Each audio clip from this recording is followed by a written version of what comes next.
அனைவருக்குமே வணக்கம். சற்று முன் கிடைத்திருக்கக்கூடிய ஒரு மிக மிக முக்கியமான செய்தி ஒன்று வெளியாகி உள்ளது. சற்று முன் ஸ்டாலினுக்கு 1,00,00,000 அபராதம், நீதிமன்றம் போட்ட சதுரடி உத்தரவு, இது மாதிரி வந்து பார்த்தீங்கன்னா செய்திகள் வந்து வெளியாகிருக்கு. இப்போ அதிரடியாக பார்த்தீங்கன்னா கரூரில் நடந்த சம்பவத்தின் அடிப்படையில் தமிழகத்தில் வரலாற்றிலே முதல் முறையாக ஒரு மிகப்பெரிய சம்பவம் வந்து நடந்தது. இந்த சம்பவத்தின் அடிப்படையில் இப்போ அதிரடியாக வந்து பார்த்தீங்கன்னா முதல்வர் ஸ்டாலின் அவர்களுக்கு நீதிமன்றம் நேற்று வழங்கிய தீர்ப்பின் அடிப்படையில் அதிரடியாக முதல்வர் ஸ்டாலின் அவர்களுக்கும் தமிழக அரசுக்கும் வந்து பார்த்தீங்கன்னா அதிரடியாக 1,00,00,000 ரூபாய் அபராதம் விதித்து நீதிமன்றம் உத்தரவிட்டிருந்த நிலையில் தான் இப்போ ஸ்டாலினுக்கு ஒரு மிகப்பெரிய சிக்கலாகவே வந்து இருந்திருக்கு. அதாவது பார்த்தீங்கன்னா கரூரில் நடந்த சம்பவத்தின் அடிப்படையில் திமுகவுக்கு ஒரு மிகப்பெரிய பங்கு வந்து இருக்குது. அவங்க தான் பார்த்தீங்கன்னா கூலிப்படைகளை வந்து இறக்கி இது மாதிரி சம்பவங்கள் வந்து செஞ்சுருக்காங்க அப்படின்ட்டு கரூரில் மறைக்கப்பட்ட உண்மைகள்லாம் பார்த்தீங்கன்னா இப்போ வெளிவந்திருக்கு.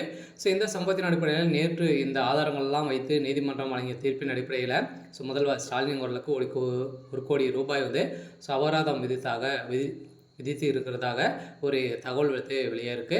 இதை பற்றி இந்த வீடியோவில் நம்ம முழுமையாக பார்க்கலாம். அதுக்கு முன்னாடி நம்ம சேனலுக்கு வந்து இப்போ தான் நீங்கள் முதல் முறையாக வந்திருக்கீங்க அப்படின்னா மறக்காமல் நம்மளுடைய சேனலை சப்ஸ்கிரைப் பண்ணி சப்போர்ட் பண்ணுங்கள். வாங்க வீடியோக்குள்ளே போகலாம். வந்து பார்த்தீங்கன்னா முதல்வர் ஸ்டாலின் அவர்கள் வந்து அதிரடியாக ஏற்கனவே தெரியும், விஜய் அவர்கள் வந்து வந்ததுலேருந்தே திமுக வந்து விமர்சனங்கள் வந்து செஞ்சுருந்தார். இந்த விமர்சனத்தின் அடிப்படையில் கரூரில் நடந்த சம்பவத்தின் அடிப்படையில் 10 ரூபாய் செந்தில் பாலாஜி அப்படின்ற மாதிரி வந்து விஜய் அவர்கள் வந்து பேசி கேவலப்படுத்தியிருந்த நிலையில் தான் செந்தில் பாலாஜி அவர்கள் வந்து இது மாதிரி செஞ்சுருப்பார் அப்படின்ற மாதிரி அவரும் இதே வழக்குப்பதிவு வந்து செஞ்சுருந்தாங்க. இந்த வழக்குப்பதிவின் அடிப்படையில் இது வந்து செந்தில் பாலாஜி அவர்கள் வந்து பார்த்திங்கன்னா திட்டமிட்ட சதி, ஏற்கனவே பார்த்தீங்கன்னா அவர்கள் தான் வந்து இடமே வந்து கொடுக்குறாங்க.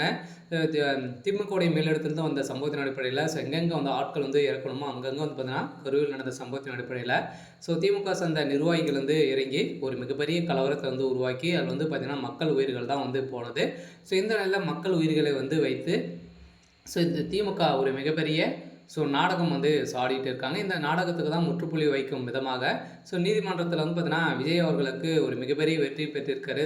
விஜய் அவர்கள் வந்து மீண்டும் வருகின்ற சனிக்கிழமை வந்து பிரச்சாரத்தில் வந்து ஈடுபட போகிறாரு அப்படின்ற மாதிரி தகவல் வெளியாருக்கு. பார்த்தீங்கன்னா அனைத்துக்குமே ஒப்புதல் வந்து கொடுத்துருக்காங்க.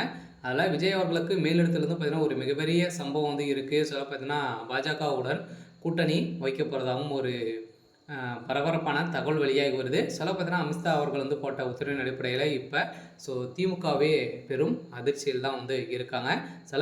முதல்வர் ஸ்டாலினுக்கு ஒரு மிகப்பெரிய சிக்கல் வந்திருக்கு. வருகின்ற சட்டமன்றத்தில் திமுக போட்டியிடுமா அப்படின்ற ஒரு மிகப்பெரிய கேள்வியாகவே வந்து இருக்குது. ஓகே, இன்னைக்கான அப்டேட் வந்து இதுதான். மறக்காமல் நம்மளுடைய சேனலை சப்ஸ்கிரைப் பண்ணி சப்போர்ட் பண்ணுங்கள். தேங்க்யூ.